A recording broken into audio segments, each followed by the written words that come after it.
माझी जीवीची आवडी पंढरपुराने येणं गुढी. पहिलं जे चरण आहे ना अभंगाचं, अभंगाची 4 चरण आहेत, त्याच्यातलं पहिलं चरण आहे माझी जीवीची आवडी पंढरपुराने येणं गुढी. मी आपल्याला सांगत होतो की हाच अभंग कशासाठी निवडला, तर या अभंगाचं निवडण्याचं कारण मला कुणालाही सांगण्याचं कारण नाही, कारण आपण सर्वजण कुठं चाललोय, पंढरपूरला चाललेलो आहे. कशासाठी चाललोय, जगाच्या मालकाला आपला मायबाप कुठे आहे, पंढरपूरमध्ये, आणि तो काय करतोय, भक्ताची वाट पाहतोय. तो काय सांगतोय, नामदेवरायांना सांगत असताना, आषाढी कार्तिकी विसरू नका मज, सांगत असे गुजा पांडुरंग. तो भगवान परमात्मा आपली काय करतोय, वाट पाहतोय. वाट पाहे उभा भेटीची आवडी, वाट पाहे उभा भेटीची आवडी, भेटीची आवडी, वाट पाहे उभा भेटीची आवडी, वाट पाहे उभा भेटीची आवडी, वाट पाहे उभा भेटीची आवडी, वाट पाहे उभा भेटीची आवडी, वाट पाहे उभा भेटीची आवडी. कृपाळू तातडी उतारी, कृपाळू तातडी उतारी, कृपाळू तातडी उतावी, वाट पाहे उभा भेटीची आवडी, वाट पाहे उभा भेटीची आवडी, कृपाळू तातडी उतावी, कृपाळू तातडी उतावी, कृपाळू तातडी उतावी, वाट पाहे उभा भेटीची आवडी, वाट पाहे उभा भेटीची आवडी. तो भगवान परमात्मा आपली वाट पाहतोय. महाराज, जगाच्या पाठीवरती असं एकच भगवान परमात्मा आहे, तो भक्ताची वाट पाहतो. बाकीच्या देवांची वाट बघायला लागते हो, त्यांच्याकडे गेल्यानंतर लांबूनच दर्शन घ्यायला लागतं. पण माझ्या पांडुरंगाच्या चरणावरती डोकं ठेवून दर्शन घेता येतं. आणि आपले साईबाबा आहेत, त्यांच्या चरणावरती सुद्धा आपल्याला डोकं ठेवून दर्शन घेता येतं. पण आपण जर अन्य क्षेत्रामध्ये जर गेलो तर 200 मीटरवरून 500 मीटरवरून कधी कधी तर कळसालाच नमस्कार करून घरी परतावं लागतं. पण हा पंढरपूरचा जो पांडुरंग परमात्मा आहे, या पांडुरंग परमात्मा भक्ताची वाट पाहतो. कुणाची वाट पाहतो, आपल्या सर्वांची वाट पाहतो. म्हणून ही सर्व निष्ठावान वारकऱ्यांची मांदियाळी पंढरपूरच्या दिशेने निघालेली आहे. का हो, तुम्हाला कामधंदे नाहीत का, सर्व काही आहे, सर्व काही आहे, पण तरी सुद्धा आपण सर्वांनी त्याग केलेला आहे आणि पंढरपूरच्या दिशेने आपण चाललेलो आहे. अन्य तीर्थक्षेत्रामध्ये तुम्ही गेले महिने चालत राहिले तरी सुद्धा त्याचं पुण्यफल, आणि पंढरपूरच्या दिशेने नुसतं एक पाऊल टाकलं महाराज तरी सुद्धा पंढरीला जाण्याचं पुण्यफल हे अधिक आहे. कारण हे पंढरपूर सामान्य नाही आहे, पंढरपूर सामान्य नाही आहे, हे भूवैकुंठ आहे. त्या पुंडलिक रायांच्या आपल्यावरती सर्वांवरती उपकार आहेत. आई वडिलांची एवढी मनसोक्तपणाने त्यांनी सेवा केली की स्वतः जगाच्या मालकाला त्या पंढरपूर क्षेत्रामध्ये यावं लागलं. वैकुंठा जावया तपाचे सायास, लागे जीवानाश करणे बहु, पण तया पुंडलिके केला हा उपकार, फेडावया भार पृथ्वीचा. आपल्या सर्वांना उद्धरून नेण्याची काळजी जर कोणी वाहिली असेल तर पुंडलिक रायांनी वाहिलेली आहे. अन्य युग आहेत, कृतयुग आहे, त्रेतायुग आहे, द्वापार युग आहे. या तीनही युगामध्ये भगवान परमात्मा कशा प्रकारे आहे, हातामध्ये त्याच्या काय आहे, शंख आहे, चक्र आहे, गदा आहे, ही सगळे अवजार आहेत, हत्यार आहेत. पण या ठिकाणी जो पंढरपूरला जो भगवान परमात्मा आहे त्याच्या हातामध्ये कुठलंही शस्त्र नाही आहे. पुंडलिक रायांनी देवाला सांगितलं, देवा तुझ्याकडे येणारा माझा जो कोणी वारकरी असेल तो सामान्य नाही बरं का, हे बघ देवा त्याच्यावरती तू कृपा करायची, कारण तो तुझ्याकडे येत आहे. तो मूढ असेल, पापी असेल, पण त्याला उद्धरून न्यायचं बरं का तू देवा. परत तुकोबा पुंडलिक राय म्हणतायत की एखादा मूढ पण नसेल आणि पापी पण नसेल, किंवा मूढ असेल, पापी असेल, पण धड मूढ नाही आणि धड पापीही नाही, मग त्याला कसा उद्धार होईल, त्याचा कसा उद्धार होईल. तर मग त्या वेळेला तुकोबराय बोलतायत की मूढ पापी जैसे तैसे, जसे असतील तसे त्यांना तू काय कर, उद्धार करून ने. पंढरीचे वारकरी ते अधिकारी मोक्षाचे, पुंडलिका दिलावर करुणा कर विठ्ठले. शेवट काय त्याचं, तुका म्हणे खरे झाले एका बोले संतांच्या. म्हणून संत महात्म्यांच्या आज्ञेमुळे तो भगवान परमात्मा पुंडलिकाच्या भावार्था गोकुळी उणी झाला येता त्या पंढरी क्षेत्रामध्ये उभा आहे. तेच भूवैकुंठ आहे. विठ्ठल विठ्ठल विठ्ठल विठ्ठल. वारकरी संप्रदाय आणि तसं बघितलं तर आपण सर्व साई भक्तही आहोत आणि पंढरीनाथाचे पण भक्त आहोत. भगवंत एकच आहे बरं का. यम वैदिका मंत्र दृश्य पुराणा इंद्रमेमं मातर इष्पाण माहु वेदांतिनो निर्वचनीयमेकं यम ब्रह्म शब्देन विनिर्दिशन्ति शैवाय मिशं शिव इत्योचन यम वैष्णवा विष्णुरुतिस्तवन्ति बुद्धस्तथा अर्हन्निति बौद्ध जैनः सश्री अकालेति च सिक्ख संतः शास्त्रेति केचित् कतिचित् कुमार स्वामीति मातेति पितेति भक्त्या यम प्रार्थयन्ति जगदीशितारं स एक एव प्रभुरद्वितीयः. तो भगवान परमात्मा एक एकमेवाद्वितीयं ब्रह्म, तो वेगळा नाहीये. मग पंढरीनाथ काय असतील आणि साईबाबा कोण? दोघं पण काय आहेत? एकच आहे. जळी स्थळी काष्टी पाषाणी सर्वांमध्ये कोण आहे? भगवंतच नटलेला आहे. फक्त आपल्याला काय झालेलं आहे? आपल्याला आपल्या स्वरूपाचा विसर पडलेला आहे. नाहीतर तो सुद्धा आपल्यामध्ये जनी बनी अवघा देव मी वासुदेव तत्वता कळो येईल विचारिता आहे ठाऊका असभाग्य संता नाही अनेक दुजा मागुता का. तो भगवान परमात्मा कसा आहे तर सर्वांमध्ये आहे. त्या भगवान परमात्म्याची खऱ्या अर्थाने चराचरामध्ये व्याप्ती आहे. म्हणून तोच भगवान परमात्मा आपण सर्वांमध्ये पाहतोय. एकात्मतेने सर्वजण एकत्र येत आहोत आणि एकत्र येत कुठं जातोय? विष्णुमय जग वैष्णवांचा धर्म भेदाभेद भ्रम अमंगळ. आपण पंढरपूरच्या दिशेने चाललोय. या ठिकाणी जात असताना आपण खांद्यावरती काय घेतलेली आहे? पताका घेतलेली आहे. ही पताका म्हणजे काय? आमचा मालक त्या पंढरपूर क्षेत्रामध्ये राहतो आणि त्याचे आम्ही कोण आहोत? दास आहोत, भक्त आहोत. मग ही पताका कशाचं प्रतीक आहे? तर त्या भगवान परमात्म्याची ही पताका आहे ना. मग कुठल्याही वेगळ्या शक्तीची किंवा कुठल्याही दुष्ट शक्तीची आमच्याकडे पाहण्याची कसलीही टाप होणार नाही. म्हणून ही पताका आपण काय करतो? आपल्या खांद्यावरती घेऊन जातो. विश्वाच्या एकात्मतेचं प्रतीक काय असेल तर ही भगवी पताका आहे. ती घेऊन आपण पंढरपूरला त्या पांडुरंगाच्या दर्शनाला जातोय. विठ्ठल विठ्ठल. वारकरी संप्रदायाच्या पुढचं आवाहन सगळ्यात मोठं हे, जे आजच्या काळामध्ये दुष्ट प्रवृत्तीला जी कोणी जात आहेत त्यांना पंढरपूरकडे न्यायचंय, त्यांना वारी करून घ्यायची. अहो जो खानदानी वारकरी आहे, निष्ठावान वारकरी, कोणीही बोलू नका प्लीज. कारण आपण देवाची सेवा करतोय. कारण भजने विक्षेपतेची पै मरण असं म्हटलेलं आहे. सर्वांनी लक्षपूर्वक ऐकायचंय. कारण तरी अवधान एक वेळ दिजे तरी सर्व सुखासी पात्र होईजे. हे प्रतिज्ञोत्तर माझे हुगड ऐका. हा हाडा मासाचा पुतळा बोलत नाही, हे ज्ञानोबाराय बोलतायत. या गाधीचं ते सामर्थ्य आहे. नाहीतर ह्या दगडाला काहीही किंमत नाही. विठ्ठल विठ्ठल विठ्ठल.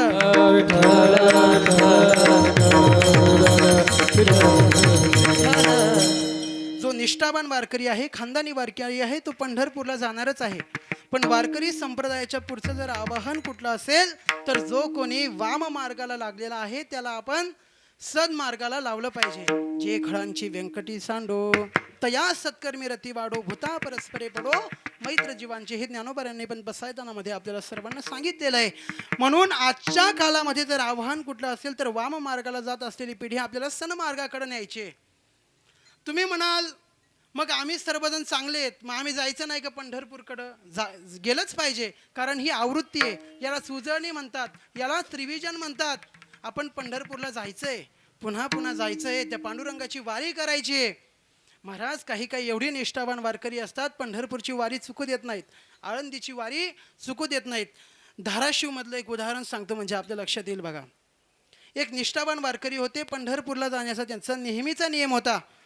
पण गहू काढलेला होता आणि असं पावसाचं सगळं वातावरण असल्यामुळे त्यांच्या पत्नी त्यांना म्हणल्या की तुम्ही आता वारीला जाऊ नका. ते म्हणले काय?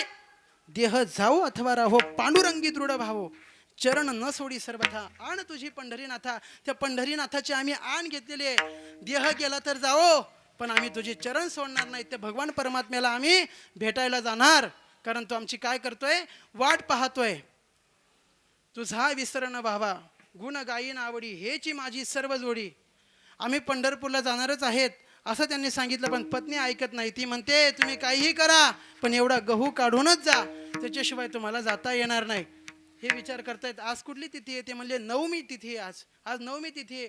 अहो वारकरी कोण? तो दशमीच्या दिवशी पंढरपुरामध्ये त्या ठिकाणी उपस्थित राहतो, तो वारकरी आहे. मग यांनी काय केलं? बायकोला सांगितलं, म्हणले मी आता थांबत नाही, मला जायलाच लागतंय पंढरपूरला, मला जायलाच पाहिजे, माझा नियम आहे. पत्नी म्हणते मग तुम्ही जो गहू पेरून ठेवलाय ना त्याला आग लावा म्हणले तिकडं आणि निघा म्हणले तुम्हाला कुठं जायचं. तो माणूस खरंच शेतामध्ये गेला आणि आग लावली महाराज त्या गव्हाला आणि पंढरपूरची वारी केली. विठ्ठल विठ्ठल विठ्ठल. हो, पडता जड भारी नियमा न टळे निर्धारी. तोच खरा काय आहे वारकरी आहे. अजून एक उदाहरण मी आपल्या सर्वांना सांगतो. आमचे गुरुनाम गुरु आज मृदंग क्षेत्रामध्ये ही जी काही आपल्याला प्रगती पाहायला मिळते, महाराज जी एवढा सुंदर असा मृदंग आपल्या समोर सादर करत आहेत. तर मृदंग क्षेत्रामधील अतिशय विख्यात असं नाव म्हणजे गुरुनाम गुरु श्री वैद्य बाबा. सर्वांना माहिती पांडुरंग महाराज वैद्य यांचा ज्या वेळेला थोडंसं शेवटच्या काळामध्ये थोडेसे त्यांना त्रास होत होता म्हणून हॉस्पिटलमध्ये ॲडमिट केलेलं होतं आणि डॉक्टरांनी सांगितलं की तुम्हाला आता कुठंही जाता येणार नाही, तुम्हाला इथंच थांबावं लागेल. ते आपलं जुलै महिन्यामध्ये पंढरपूरच्या वारीचं तुकोबर यांचं प्रस्थान झालं. हे दवाखान्यामध्येच होते. खूप वाईट वाटतंय, तळमळ होते. एकसारखं नुसतं म्हणतायत मला वारीला जायचंय, मला पंढरीनाथाला भेटायचंय, मला वारीला जायचंय. पण डॉक्टर म्हणतात तुम्ही जाऊ शकत नाही. त्यांना घरी आणलं गेलं. घरी आणल्यानंतर सुद्धा त्यांना घरच्यांनी जाऊ दिलं नाही. सर्व काही वेदना त्यांच्या शरीराला तेवढा त्रास होत होता म्हणून त्यांच्या काळजीपोटी तुम्ही जाऊ नका बाबा, जाऊ नका बाबा असं सांगितलं गेलं. माऊलींचा 16 पण निघून गेला. पण यांचं एकच चाललं होतं, मला पंढरीला जायचंय, मला पंढरीला जायचंय. कारण हे पंढरपूरला जायचं कधी यांचं टळत नसायचं. भलेही पंढरपूरच्या वारीमध्ये पूर्ण चालणं होईल का ना होईल वयामानाने, पण संध्याकाळच्या जागराला महाराज त्या ठिकाणी उपस्थित राहायचे, स्वतः पखवाज वाजवायचे महाराज. अशा प्रकारचा नियम वैद्य बाबांचा होता. मग यांनी काय केलं, नात्यापुत्यापर्यंत आपली दिंडी पोहोचली. ज्ञानोबा पालखी सोहळा नातेपुते या गावापर्यंत पोहोचला आणि यांनी विचार केला आता काही वारी घडत नाही. अहो त्यांनी जीव लगेच त्या ठिकाणी सोडून दिला आणि सांगितलं देवा तुझी वारी नाही ना, आता जगून काही फायदा नाही. एरवी जोपर्यंत तुझी सेवा आमच्या जीवनामध्ये घडते, तुझी वारी जोपर्यंत आमच्याकडनं घडते तोपर्यंत आम्ही पंढरपूरला येणारच आहोत. पण आता घडली नाही ना, या देहाचंही काही नाही. त्याच ठिकाणी त्यांनी देह अर्पण करून टाकला. विठ्ठल विठ्ठल.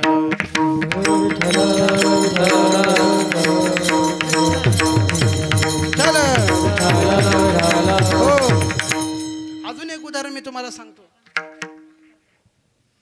अजून एक उदाहरण असं आहे, बाळकृष्ण किसनजी महाराज बुवा असं त्यांना म्हटलं जातं. निष्का असे वारकरी होते. आपण आषाढी आणि कार्तिकी 2च वाऱ्या करतो महाराज.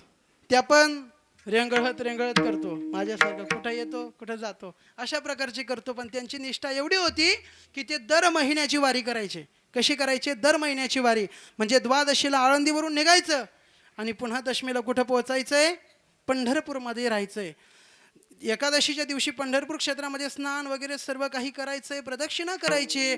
त्यानंतर द्वादशीला पारणस वडायचंय आणि परत त्या ठिकाणाहून निघायचंय आणि परत कुठं यायचंय, आळंदीमध्ये यायचंय. अशी 50 वर्षे त्यांनी वारी केली. किती वर्ष केली, 50 वर्ष. एका वर्षामध्ये 12 वाऱ्या, तर 50 वर्षामध्ये किती झाला, 12 पंचे 60, 600 वाऱ्या केल्या. किती, 600 वाऱ्या त्यांनी केल्या महाराज. पण कोरोनाच्या काळामध्ये त्यांना वारी करणं शक्य झालं नाही. कोरोनाची लागण झाली आणि घरी त्यांचा पुतण्या होता. पुतण्याला सांगितलं का रे आज तिथी कुठली आहे म्हणले. पुतण्याने सांगितलं आज माघ शुद्ध दशमी आहे, माघ शुद्ध दशमी आज, मी तर पंढरपूरला गेलं पाहिजे होतं. पंढरपूरला मला जाणं शक्य झालं नाही.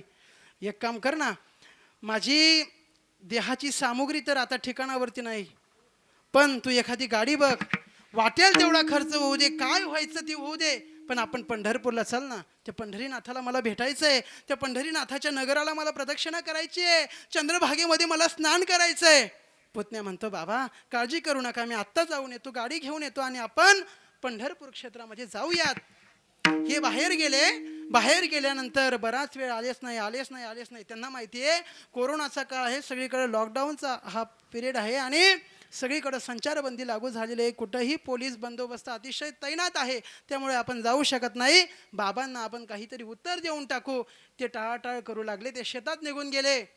संध्याकाळ झाली तरी सुद्धा ते आले नाही. दुसरा दिवस उजळला तरी सुद्धा ते शेतातून दुपारी आले. किती वाजता आले, 12 वाजता आले. 12 वाजता आल्यानंतर ते म्हणता की आपण पंढरपूरला जाऊ शकत नाही. एवढाच शब्द बाबांनी कानावरती ऐकला महाराज.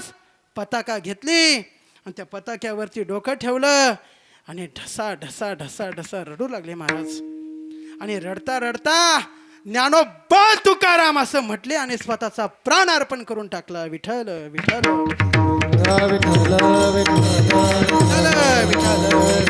प्रकारची ही निष्ठावान वारकऱ्यांची मांदी आहे महाराज. कोरोनाच्या काळामध्ये अनेक लोकांनी माळकरी असलेले बाटलीत लोक महाराज डॉक्टरांनी सांगितलं त्यांना ते खाऊ घाला तर खायला लागले. म्हणून आपली निष्ठा कशी? आपली निष्ठा निष्ठी आहे. आपली निष्ठा एका जागेवरती नाही. अगदी आता लांब लांबची उदाहरण सांगितली. धाराशिवचं सांगितलं, वैद्य बाबांचं आळंदीतलं उदाहरण सांगितलं. पण आपल्या अहिल्यानगर जिल्ह्यामध्ये आपण सध्या कुठं आहेत? राहत्याला तालुका कुठला आहे? अहिल्यानगर. या अहिल्यानगरचं जे सिटी हॉस्पिटल आहे ना, त्या ठिकाणी कोरोनाच्या काळामध्ये एक सद्गृहस्थ होते, वारकरी होते. वारी करायची पंढरीनाथाची आणि लहानपणापासून गळ्यामध्ये माळा होती महाराज. कधीही त्यांनी मांसाहार केला नाही. आणि अशा वेळेला डॉक्टरांनी सांगितलं यांचा स्कोअर खूप कमी झालेला आहे, यांचं जगणं आता मुश्किल आहे. मग काय केलं पाहिजे? घरच्यांनी विचारलं. डॉक्टरांनी सांगितलं यांना ते खाऊ घाला म्हटले. ते खाऊ घाला, नाव घेत नाही, ते खाऊ घाला असं सांगितलं. त्यांच्या मुलांनी काय केलं महाराज? भातामध्ये मिक्स करून ते खाऊ घातलं. 2च घास या वारकऱ्याने खाल्ले. त्यांना कळालं आपल्याला काहीतरी खाऊ घालून दिलेलं आहे. त्यांनी विचारलं अरे काय खाऊ घातलं म्हणले. त्यांनी सांगितलं मग तुमचं जगणं पण महत्वाचं आहे ना, तुम्ही जगणारच नाही तर मग काय उपयोग आहे म्हणले. खाऊ घातलं म्हणे आम्ही तुम्हाला, खाऊ घातलं. त्यानंतर त्यांनी अन्नाचा कण सुद्धा खाल्ला नाही, पाणी वर्ज करून टाकलं आणि फक्त ज्ञानोबा तुकाराम, ज्ञानोबा तुकाराम अशा प्रकारचा धावा करू लागले. धावा करू लागले. धावा करता करता करता त्यांना वाटायला लागलं की आता काही जगून फायदा नाही. आयुष्यभर सांभाळलेलं व्रत आपल्या जीवनामध्ये जर आता निष्ठच असेल तर आता जगण्याचा काही फायदाच नाही. अंतकाळामध्ये ते म्हणतायत डॉक्टर साहेब तो माझा मुलगा असेल त्याला सांगा शेवटचं, तुला जर आता शेवटचं काही पाजायचं असेल, जर योग्य चांगलं जर पाणी पाजायचं असेल तर 2 वेळा पाणी पाज म्हणले. मुलाला सांगितलं. 2 पळ्या त्यांनी पाणी पाजलं आणि यांनी प्राण सोडून दिला आणि ज्ञानोबा तुकारामचा गजर केला आणि स्वतःचा देहत्याग केला. विठ्ठल विठ्ठल विठ्ठल. हो, याच्यातलं एकही उदाहरण खोटं नाही महाराज. नारदाच्या गादीवरून सांगितलेली उदाहरणं आहेत. जर कोणाला पाहिजे असतील तर पुराव्या सकट मिळतील, फोन नंबर मिळतील, सगळं काही मिळेल तुम्हाला. आणि वारकरी संप्रदायातील मोठमोठे महात्मे याला साक्षी आहेत. एवढं मी तुम्हाला सांगतोय. विठ्ठल विठ्ठल. हो, तर ह्या वारीचं महात्म्य काही सामान्य नाही. म्हणून ज्ञानोबाराय म्हणतात माझे जीवेची आवडी पंढरपुरा नेईन गुडी. बघा ज्ञानोबारायांचा अधिकार काही सामान्य नाही महाराज. ज्ञानोबारायांसारखे ज्ञानी नाहीत, ज्ञानोबारायांसारखे भक्त नाहीत, ज्ञानोबारायांसारखे योगी नाहीत. प्रमाण द्या नाही प्रतिज्ञा मात्रेन वस्तुसिद्धी ही अपितु लक्षण प्रमाणाभ्याम वस्तुसिद्धी भवती. नुसती प्रतिज्ञा केली याने असं असं केलं म्हणून सिद्ध होत नाही, तर त्यासाठी पुरावा द्यावा लागतो, त्यासाठी प्रमाण द्यावं लागतं, तरच ती गोष्ट सिद्ध होत असते. सांगा ज्ञानोबा ज्ञानी आहेत का? हो, विचारा जनाबाईंना. ज्ञानाचा सागर सखा माझा ज्ञानेश्वर. अहो ज्ञानोबा साक्षात ज्ञानाचा सागर आहेत. ज्ञान त्यांच्या ठिकाणी मूर्तिमंत आकार आलेला नाही. नुसतं ज्ञानदेव ज्ञानदेव असं नाम नुसतं मुखाने उच्चारलं तरी सुद्धा ज्ञान प्राप्त होतं. ज्ञानदेव ज्ञानदेव म्हणता ज्ञानदेव होतो, वासुदेवची होतो, अखंड वदनी वदेतो असं प्रमाण आपल्याला मालिकेमध्ये पाहायला मिळतं महाराज. म्हणून ज्ञानोबारायांचं सामर्थ्य काही आगळं वेगळं आहे. ज्ञानोबारायांसारखे ज्ञानी ज्ञानोबारायच आहेत. त्यानंतर मी बोललो ज्ञानोबारायांसारखे भक्त ज्ञानोबारायच. विचारा नामदेवरायांना. नामदेवराय सांगतात काय सांगो देवा ज्ञानोबाची ख्याती वेद महिषामुखी बोलविले, कोठवरी वाणू याची स्वरूप स्थिती, चालविली भिंती मृत्तिकेची, नामा म्हणे यांनी तारिले पतित आणि भक्ती केली ख्यात ज्ञानदेवे. नुसते भक्त नाहीत तर भक्तीला सुद्धा ख्यात करण्याचं, प्रसिद्ध करण्याचं काम जर कोणी केलं असेल तर ते ज्ञानोबारायांनी केलंय. विठ्ठल विठ्ठल. अजून एक शब्द वापरला होता की ज्ञानोबाराय सर्वश्रेष्ठ योगी आहेत. ज्ञानराज माझी योग्यांची माऊली, जेने निगमवल्ली प्रगट केली. तुम्ही आम्ही सर्व या ठिकाणी आल्यानंतर श्री गुरूंकडे गेल्यानंतर तद्विधी प्रणिपातेन परिप्रश्नेन सेवया उपदेशन तिथे ज्ञानम ज्ञानेन सत्वदर्शनः मग तनु मनोजीवे चरणासी लागावे अगरबता करावे दास्य सकळ. मग त्यानंतर गुरुजी आपल्याला उपदेश करणार. तो उपदेश जर फलद्रूप झाला तर मग आपल्याला कुठेतरी ज्ञान प्राप्त होणार. ही सगळी प्रक्रिया माझ्यासारख्या जड जीवांची आहे. पण ज्ञानोबरायांचं तसं नव्हतं महाराज. ते जन्माला आलेच, ते ज्ञानी म्हणूनच जन्माला आले. उपजताचे ज्ञानी हे वर्म जाणूनी आले लोटांगणी सांग देव विठ्ठल विठ्ठल. हो. तर इतकं परिपूर्ण असलेलं जीवन असताना सुद्धा ज्ञानोबराय म्हणतात माझ्या जीवीची आवडीन पंढरपुरा नेण गुढी. हे प्रमाण म्हटलं की मला साईबाबांची पण आठवण होते आणि हे प्रमाण म्हटलं की ज्ञानोबरायांची पण आठवण होते. जाईन जाईन पंढरपुरासी जाईन विठोबा रायाचे दर्शन घेईन. कोण म्हणतंय? साईनाथ म्हणतायत. आपले सर्वांचं श्रद्धास्थान साईनाथ काय म्हणतायत? हेच म्हणतायत की मला पंढरपूरला जायचंय आणि त्या पांडुरंगाचं दर्शन घ्यायचंय. ज्ञानोबराय काय म्हणतायत? माझी जीवीची आवडी पंढरपुरा नेईन गुढी. माझे जीवीची म्हणजे माझ्या जीवाची, माझ्या आत्म्याची अशा प्रकारची काय आहे? आवड आहे की मी कुठं जावं? पंढरपूरला जावं. रिकाम्या हाताने जायचं नाही, तर खांद्यावरती पताका घेऊन जायला पाहिजे. आपण जर बघितलं तर पताका कोणाकडे देतो? एखादा निर्गुण निराकार असो त्याच्याकडं, म्हणजे साध्या भोळ्या माणसाकडे देऊन टाकतो पताका. पण ही पताका काही सामान्य नाही. साक्षात ज्ञानोबरांनी ही पताका खांद्यावरती घेतलेली आणि पंढरपूरची वारी केलेली आहे. भगवान शंकरांनी ही वारी केलेली आहे. ही वारी आजकालची नाही, तर भगवान शंकरांपासून ही वारीची परंपरा चालत आलेली आहे. म्हणून ही वारीची साधना अत्यंत महत्त्वाची आहे. जो वारी करतो त्यालाच वारकरी असं म्हटलं जातं. अजून एक अर्थ सांगतो. वारीला गेल्यानंतर काय केलं पाहिजे? तर काहीतरी वार्ता आलं पाहिजे, म्हणजे काहीतरी नष्ट आपल्याला झालं पाहिजे. एखादा अवगुण आपल्याला नष्ट झाला पाहिजे. एखादं व्यसन असेल ते सुटलं पाहिजे. त्या दिवशी प्रत्येक वारीला गेल्यानंतर आपण स्वतःची परीक्षा केली पाहिजे. सिंहावलोकन केलं पाहिजे की या वारीला गेल्यानंतर आपलं काय सुटलेलं आहे, काय धरलेलं आहे. चांगली गोष्ट धरा आणि वाईट गोष्ट सोडा. जीवनामध्ये आल्यानंतर मनुष्याने वाईट काही करू नये आणि चांगलं केल्याशिवाय राहू नये. विठ्ठल विठ्ठल. यापूर्वी आम्ही खूप मोठी पापं केली, खूप मोठं काय काय केलं. घाबरण्याची कारण नाही. तुझं जमान आहे तुकोबाराय म्हणतात. जे झालं ना ते झालं. आधी जरी तू दुराचारी तरी सर्वोत्तमची अवधारी. मागे काय झालं ते मागे झाले ते अवघेची बाब. त्याचा विचार आता करू नका. गेलेलं आयुष्य कसं गेलं हे महत्त्वाचं नाही. गेलेलं आयुष्य कसं गेलं हे महत्त्वाचं नाही, पण उरलेल्या आयुष्यामध्ये आपण काय बदल करतोय आणि पुढची वाटचाल कशी करतोय याला फार मोठी किंमत आहे. विठ्ठल विठ्ठल.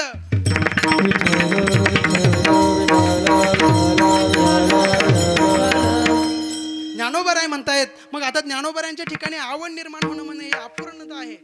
कारण अपूर्ण मनुष्याच्याच मनामध्ये आवड निर्माण होत असते. बघा, एखादा मनुष्य गुलाबजामुनचा बेत खाऊन आलेला, श्री बालाजी श्रीखंड बासुंदी आणि लाडू अतिशय पोटभर खाल्लेले, आणि त्याच्या पुढं पोहेचं ताट ठेवलेलं आहे. तो म्हणाल का मला पोहे द्या, हो मला पोहे द्या, उपीट द्या म्हणाल का? तो नाही म्हणणार, कारण त्याचं पोट काय आहे? भरलेलं आहे. पण तो 10 दिवसापासून उपवास आहे, त्याने कुठला तरी पदार्थ बघितला, तो काय म्हणाल?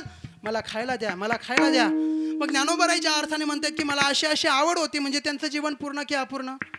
अपूर्ण म्हणण्याचं सामर्थ्य या जगामध्ये कोणाच नाही. देवामध्ये सुद्धा नाही, कुणामध्येही नाही. नास्तिक असो का आस्तिक असो, कुणामध्ये ज्ञानोबरायांना अपूर्ण म्हणण्याचं सामर्थ्य नाही. कारण प्रत्यक्ष परब्रह्म कोण आहे? तर ज्ञानोबराय आहे.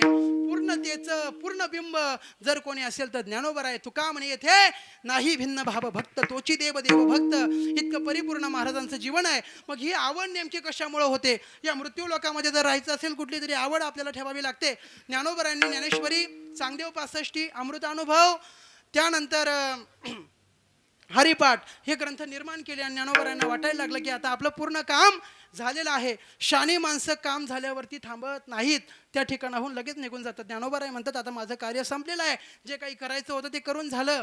काम नाही झालो पाही रिकामा. माझ्या जीवनामध्ये आता कुठलीही अवस्था शिल्लक राहिली नाही. कृतकृत्य झालो, इच्छा केली ते पावलो. आता मी समाधीस्थ झालं पाहिजे असं ज्ञानोबरांना वाटायला लागलं. 16 वर्षाचं त्यावेळेला वेळ होतं, वय होतं. पण 16 वर्ष ज्ञानोबरांचा सहवास ज्या भावंडांना लाभलेला होता, श्री निवृत्तीनाथ दादा आहेत, सोपान काका मुक्ताबाई आहेत, त्यांनी सांगितलं दादा अरे तुला जाता येणार नाही.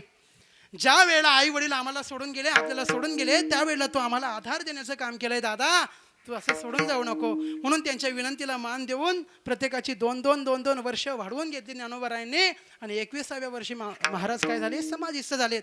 ते ज्ञानोबराय काय म्हणतायत? माझी जीवीची आवडी पंढरपुरा नेईन गुढी.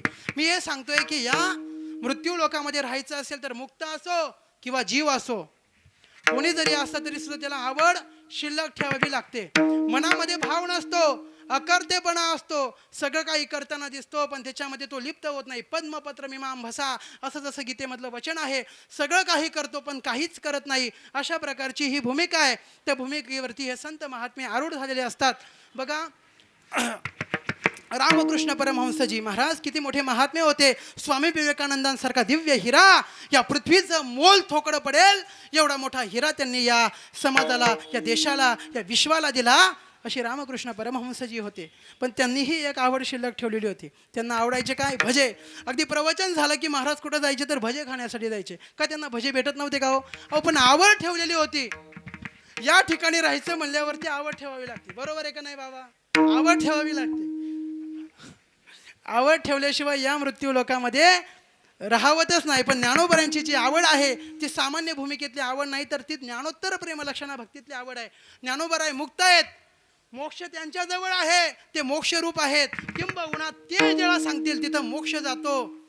पण असे असलेले ज्ञानोबराय सुद्धा आवड व्यक्त करतायत की मला कुठं जायचंय, तर हे प्रथम चरणामध्ये सांगतात. माझे जीवेची आवडी, माझे जीवेची आवडी, माझे जीवेची आवडी, माझे जीवेची आवडी.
रखुमाई विठोबा रखुमाई, विठोबा रखुमाई. हरी जय जय, हरी जय जय, हरी जय जय, हरी जय जय, हरी जय जय जय जय जय जय जय.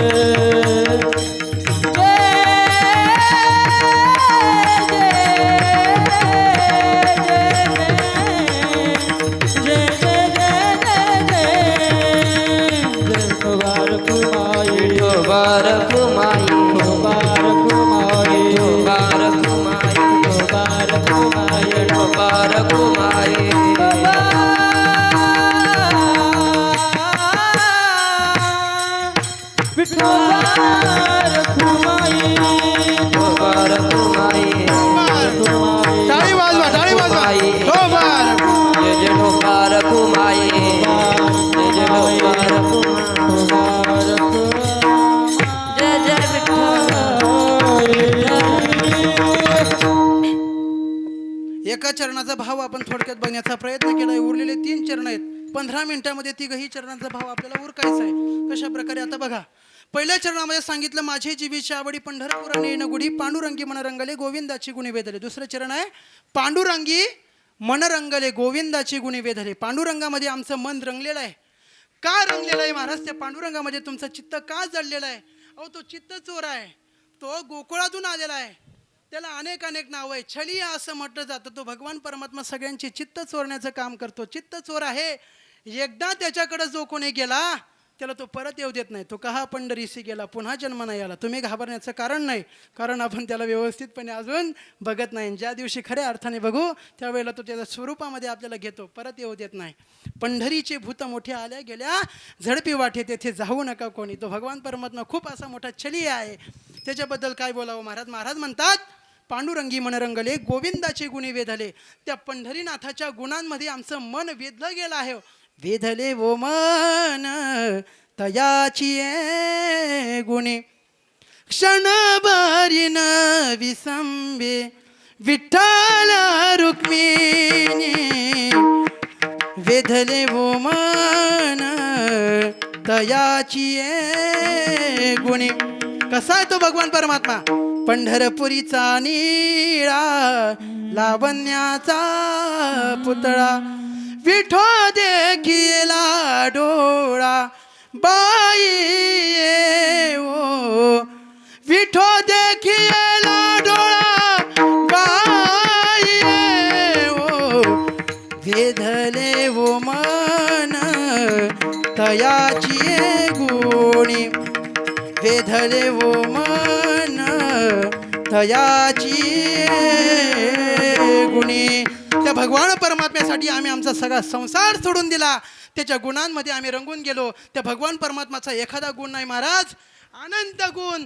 गुणा आला विठेवरी पितांबरधारी सुंदर जो डोळे कान त्याचे ठाई मन पायी राहोय. तो भगवान परमात्मा 2 गुण 4 गुण 10 गुण 10,000 गुण नाहीत.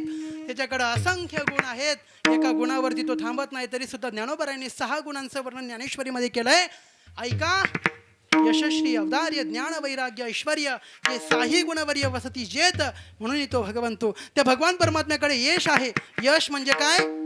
कधीही अगदी बघा ना, शेवटचा श्लोक श्रीमद भगवद्गीतेमधला संजयजींना विचारलं की विजय कोणाचा होणार आहे? या युद्धामध्ये विजय कोणाचा होणार आहे? संजयजी उत्तर देत आहेत यत्र योगेश्वर कृष्ण यत्र पार्थो धनुर्धरः तत्र श्री विजयो वृत्तीर दुर्वानिर्मतिर्मम. त्या ठिकाणी विजय होणार आहे जिथं भगवान परमात्मा आहे. म्हणून त्या भगवंताकडे कुठला गुण आहे? यश नावाचा गुण आहे. पुढचा जो गुण आहे तो कुठला आहे? यश. श्री. श्री म्हणजे लक्ष्मी. लक्ष्मी ऐसी जयाची दासी महाराज. लक्ष्मी ठिकाणी त्याच्या चरणांची सेवा करते. ही लक्ष्मी मातेची जर आपण सेवा करायला लागलो, ही लक्ष्मी माता जर गेली तर कशावरती बसून जाते माहिती का? घुबडावरती. घुबडाला हिंदीमध्ये काय म्हणतात? काय म्हणतात? उल्लू म्हणतात. ज्याच्याकडे जाती त्याला उल्लू बनवून परत भगवंताकडे वापस येऊन लागते. पण ज्या वेळेला आपण भगवंताचं चिंतन करतो त्यावेळेला भगवंतासोबत ही लक्ष्मी माता स्वतःहून त्या भक्ताकडे जात असते. त्यानंतरचा गुण आहे औदार्य. महाराज लोकांकडे खूप काही असतं हो. काही आता बघा ना, एवढं मोठं आपल्याला लॉन्स या ठिकाणी उपलब्ध करून दिलं आहे. खूप मोठे अन्नदाते आहेत महाराजांनी आपली सेवा केलेली आहे. ज्याचं एक शेत खावं ना महाराज, आपण जागलं पाहिजे. खऱ्या अर्थाने खूप मोठी सेवा आहे. आणि ही वारीतली सेवा आहे. पर्व काळ आहे वारीचा. या सेवेमध्ये जे कोणी भाविक या ठिकाणी सेवा करत आहेत त्यांचा उद्धार निश्चित आहे. मग मला सांगा, एवढी मोठी सेवा जे करत आहेत त्यांच्याकडे काय असलं पाहिजे? औदार्य आहे. औदार्य आहे. पण काही लोकांकडे अफाट संपत्ती आहे महाराज. 10 पिढ्या बसून खातील तरी संपणार नाही. एवढं जरी असतं ना, साधा भिकारी जरी दाराशी आला ना, त्याला म्हणतात चल निघ. तो भिकारी म्हणतो अरे निघ कोणाला म्हणतो? मे बी ऐसाही था. मी पण असंच होतो म्हणले. मी पण बऱ्याच जणांना नुसतं जा म्हणत नव्हतो, पोत्यात घालून कुटत होतो म्हणले. तू तर नुसतं जाच म्हणतोय, मी पोट्यात घालून कुटत होतो. आज माझी अशी अवस्था झाली. म्हणून संपत्ती, ऐश्वर्य आणि हे जे काही रूप लावण्य असतं ना, हे फार काय टिकत नसतं. हे सगळं नाशवान आहे, जाणार आहे. म्हणून याचा कोणीही गर्व करू नये. ज्या गरजवंताला गरज आहे त्याला दिलं पाहिजे. दिल्यावरती कमी होत नाही, अनंतपटीने वाढत असतं. भागवतामध्ये आपल्याला सगळीकडे प्रमाणं पाहायला मिळतील. मी त्याचा काही जास्त विस्तार करणार नाही. मला हे सांगायचं की भगवंताकडे औदार्य नावाचा गुण आहे. आणि औदार्य नावाचा गुण सामान्य नाही. भगवान परमात्मा ज्या वेळेला द्यायला जातो ना त्यावेळेला तो बघत नाही हा माझा विरोधी पक्षातला आहे का विरोधी आहे का माझ्या पक्षातला आहे काहीच बघत नाही. भक्त आहे का विरोध करणारा आहे, मला त्रास देणारा आहे, काहीच बघत नाही. शिशुपाला सारखाला मोक्ष देऊन टाकला, कंसालाही मोक्ष देऊन टाकला, रावणाला पण मोक्ष देऊन टाकला. काय आहे त्या भगवान परमात्म्याचं औदार्य आहे. तुझे औदार्य जाणू स्वतंत्र देताण मनसी पात्र पात्र कैवल्य ऐसे पवित्र वैरी आई दिदले. त्या भगवान परमात्म्याचं आपण काय वर्णन करावं, म्हणून त्याचं औदार्य अतिशय विलक्षण आहे. पुढचं काय आहे, ज्ञान. त्या भगवंताकडे ज्ञान आहे. नुसतं ज्ञान नाही महाराज, अर्जुनाला त्यांनी ज्ञान दिलं, उद्धवजींना ज्ञान दिलं, त्यांचं निमित्त करून अख्ख्या जगाला ज्ञान दिलं. कोणी दिलं, भगवंताने. म्हणून भगवंताकडे ज्ञान नावाचा गुण सुद्धा आहे. झालं, यश आहे, श्री म्हणजे लक्ष्मी आहे, औदार्यही आहे, ज्ञानही आहे, अजून काय आहे, ऐश्वर्य. त्या भगवान परमात्म्याकडे वैराग्य आहे. वैराग्य म्हणजे ज्या वेळेला कर्तव्यापासून परांगमुख झालेले अर्जुनजी युद्ध क्षेत्रामध्ये आले आणि युद्ध करण्याकरता नकार देत आहेत की मला युद्ध करायचं नाही. अरे अर्जुना उठ, ही नपुंसकासारखी तुला काय बुद्धी सुचते? ही युद्धाच्या काळामध्ये, संग्रामाच्या काळामध्ये ही बुद्धी सुचणं काही बरं नव्हे बरं का. आता क्लैप्य मास्मगम पार्थ नाही तत्पयुपपती शूद्रम हृदय दौर्बल्यम त्यक्तोत्तिष्ठपर्यंत हे अर्जुना उठ आणि युद्ध कर. आता समोर कोण उभं आहे हे बघू नकोस. आता तुझं कर्तव्य फक्त एक आहे, युद्ध कर. ज्या वेळेला गरज होती त्यावेळेला अर्जुनाला सांगितलं, पण ज्या वेळेला नंतरच्या काळामध्ये त्या यादवांमध्ये ज्या वेळेला कलह व्हायला लागले त्यावेळेस भगवंतांनी समजवून बघितलं, पण ऐकलं नाही. भगवंतांनी सोडून दिला विषय. म्हणून त्या भगवान परमात्म्याकडे वैराग्य पण आहे. जोपर्यंत ठेवायची तोपर्यंत पूर्ण आसक्ती ठेवतो, आणि ज्या वेळेला काढून घ्यायचं ना त्या ठिकाणाहून निघून पण जातो. त्या गवळणींच्या जीवनामधून पण निघून केला भगवान परमात्मा. ते म्हणतात, कान्हया रे कान्हया रे कान्हया रे,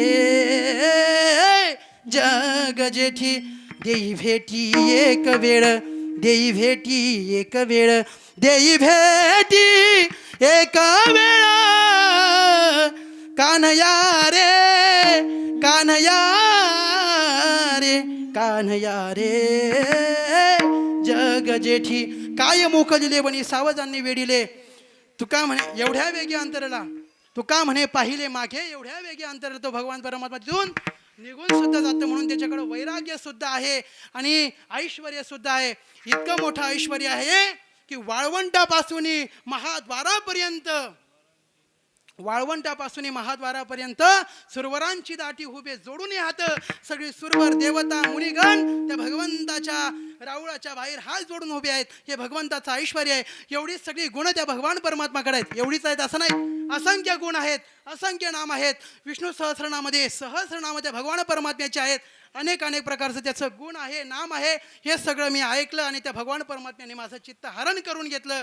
त्याने माझं मन वेधून घेतलं. ब्रीद ज्याचे जगत आणि तोची मनी स्मरावा, समपाय करकटी हुबातटी भिवरेच्या पाहिलिया वेध लावी बैसे जीवी जडोनी. असा तो भगवान परमात्मा आहे. म्हणून त्याचं वर्णन आम्ही काय करावं महाराज. त्या भगवान परमात्म्याने आमचं चित्त वेधून गेलं. हे ज्ञानोबारांनी दुसऱ्या चरणामध्ये सांगितलं की पांडुरंगी मन रंगले गोविंदाचे गुणी वेधले. त्या गुणांमध्ये आम्ही वेधलं गेलो. तिसरं चरण आहे कुठलं, जागृती स्वप्न सुषुप्ती नाठवे, पाहता आनंद मनी साठवे किंवा पाहता रूप आनंद साठवे, अशा प्रकारचा पाठ आहे. जागृतीही आठवत नाही, स्वप्नही आठवत नाही आणि सुषुप्तीही आठवत नाही. जागृती म्हणजे आपण जागा आहेत, ही जागृती अवस्था आहे. ज्या वेळेला आपण खाऊन पिऊन मस्त वारीच्या वाटेने चालल्यानंतर रात्री पलंगावरती बेडवरती ज्यावेळेस पडतो आणि ज्या वेळेला ती येते तिला काय म्हणतात, झोप म्हणतात. सुषुप्त अवस्था आहे म्हणजेच निद्रेचा काल, त्याला सुषुप्ती म्हणतात. आणि त्या झोपेमध्ये जे काही पडतं त्याला स्वप्न, तिला स्वप्न अवस्था म्हणतात. ही स्वप्न अवस्था जागृती असेल, त्यानंतर सुषुप्ती असेल किंवा स्वप्न असेल, आता आम्हाला कुठल्याही अवस्थेचा बाद नाही. एकसारखा पांडुरंग परमात्माच आमच्यामध्ये आहे. जागृतीमध्ये सुद्धा तोच आहे. जागृती जागृती जागृती पुसे साजनी, पुसे साजनी नवल देखिले अंगणी. त्या गोपिकांचं बघा ना महाराज, ते दही दूध ताक विकायला जायचे, पण काय म्हणायचे, गोविंदू घ्या कोणी दामोदरू घ्या गे, तब तब हसती त्या मथुरेच्या गे. ते भगवान परमात्म्याचं नाव गात आहे जागृतीमध्ये. झोपेमध्ये सुद्धा भगवान परमात्माच त्यांना दिसतोय. झोपले का त्याचंच चिंतन सुरू आहे. स्वप्न पडलं देवाचंच पडलंय. ज्या माणसाला आपला परमार्थ कसा चाललाय हे जर बघायचं असेल ना, त्याने विचार करावा की आपल्या स्वप्नामध्ये भूत येत आहेत की चांगले साक्षात्कार होत आहेत. ज्याला आपलं जीवन चाचपून बघायचं ना, त्याने विचार केला पाहिजे. म्हणून स्वप्न अवस्था, अशा तीनही अवस्थेमध्ये त्या भगवान परमात्म्याचं दिवस आमच्यामध्ये चिंतन सुरू आहे. झुंजारते एक विष्णुदास दे की पाप पुण्यांगी नातळे त्या गोविंद आसनी गोविंद शयनी गोविंद त्या म्हणे बैसलाशे अशा अवस्थेला ज्ञानोबाराय प्राप्त झालेले आहेत. म्हणून महाराज म्हणतात जागृती स्वप्न सुषुप्ती नाठवे पाहता रूप आनंद साठवे. त्या भगवान परमात्म्याचं रूप सगळीकडे दिसतंय, तिघही अवस्थेमध्ये दिसतंय. म्हणून आमच्या जीवाला आनंद प्राप्त होतोय. आता मन कुठेही जात नाही, आता कुठे धावे म्हण तुझे चरण देखील या. शेवटचं चरण आहे ज्ञानोबाराय म्हणतात बाप रखुमादेवी बरू सगुण निर्गुण रूप विठेवरी दाबी लिखून. त्या भगवान परमात्म्याचं स्वरूप कसं आहे, त्याला सगुण म्हणावं का निर्गुण म्हणावं, दोन प्रश्न आहेत. कोणी त्याला सगुण म्हणतं, कोणी त्याला निर्गुण म्हणतं, कोणी त्याला अव्यक्त म्हणतं, कोणी त्याला व्यक्त म्हणतं. पण तो भगवान परमात्मा नेमका कसा आहे ज्ञानोबाराय स्वतः विचारतात. तुझं सगुण म्हणो की निर्गुण रे, तुझं सगुण म्हणो की निर्गुण रे, सगुण निर्गुण एकू गोविंदू रे, अनुमानेना. त्या भगवंताला सगुण म्हणावं का निर्गुण म्हणावं म्हणजे ज्ञानोबाराय म्हणतात सगुण आणि निर्गुण दोघं एकच आहेत. जो सगुण गोकुळामध्ये होता, जो सगुण कृतयुगामध्ये नृसिंह भगवंताच्या रूपामध्ये होता, जो सगुण त्या वनवासामध्ये प्रभू श्री रामचंद्रांच्या रूपाने होता, तोच हा विठेवरती निर्गुण निराकार, तोच भगवान परमात्मा सगुण झाला. कुणाकरता, आमच्यासारख्या भक्तांकरता. म्हणून सगुण आणि निर्गुण दोघं पण एकच आहे. निर्गुणाची भक्ती केली तरी आपण भगवंतालाच प्राप्त होणार आहेत आणि सगुणाची भक्ती केली तरी निर्गुणालाच प्राप्त होणार आहे. पण आपण सर्व काय आहे संसारामध्ये गुंतलेलो आहोत. म्हणून आपल्याला निर्गुणाची भक्ती करणं, मनाचं आस्तिक्य करणं, मनाला आवरून ठेवणं हे काही शक्य नाही. आणि एवढी मोठी साधना आपल्याकडनं होणार पण नाही. मोक्षाचे अधिकारी तू विधिवत तिथे वेद वेदांगत्वेन आपातता दिगता अखिल वेदार्थस्मिन् जन्मनि जन्मांतरे वा कामी निषेध वर्जन पुरस्सरं नित्यनैमित्तिक प्रायश्चित्त उपासना अनुष्ठानेन निर्गत निखिल कल्मषता नेतांतरिण स्वांत साधन चतुष्ट संपूर्ण प्रमाता तो अधिकारी. या अधिकारांची आपल्याला कुठल्याही प्रकारचा कसलाही फायदा होणार नाहीये. म्हणून आपण काय केलं पाहिजे, सगुणाची भक्ती केली पाहिजे. कारण निर्गुणी पावले सगुणी भजता विकल्प सरिता जीवा जडे असं नाथ महाराजांनी सांगितलेलं आहे. म्हणून सगुण काय आणि निर्गुण काय दोघं रूप एकच आहेत. आणि तीच खून मला त्या विटेवरती दाखवलेली आहे असं ज्ञानोबाराय म्हणतायत. अभंगाचा सरळ सरळ भावार्थ आपण बघितलेला आहे. माझे जीवीच्या आवडी पंढरपुरा नेण गुडी पांडुरंगी मन रंगले गोविंदाचे गुणी बेदले. जागृती स्वप्न सुषुप्ती नाठवे पाहता रूप आनंद साठवे. बापरकुमादेवीवर सगुण निर्गुण रूप विटेवरी दाबिली खूण. अशा प्रकारे अभंगाचा सरळ सरळ भावार्थ आपण बघण्याचा प्रयत्न केलेला आहे. झालेली सेवा श्री गुरुजींच्या चरणी अर्थात श्री काशीकानंद गिरीजी महाराज यांच्या चरणावरती मी समर्पण करतो. ज्यांच्या कृपाछत्राखाली माझ्या पारमार्थिक जीवनाची वाटचाल सुरू आहे त्या बाबाजींना मी खऱ्या अर्थाने वंदन करतो. कारण माझा कुठलाही अधिकार नाही, कुठल्याही प्रकारची साधना नाही, तरी सुद्धा माझ्यासारख्या एका बालकाला पामराला या ठिकाणी उभं केलं. हे संतांचं मोठेपण आहे महाराज.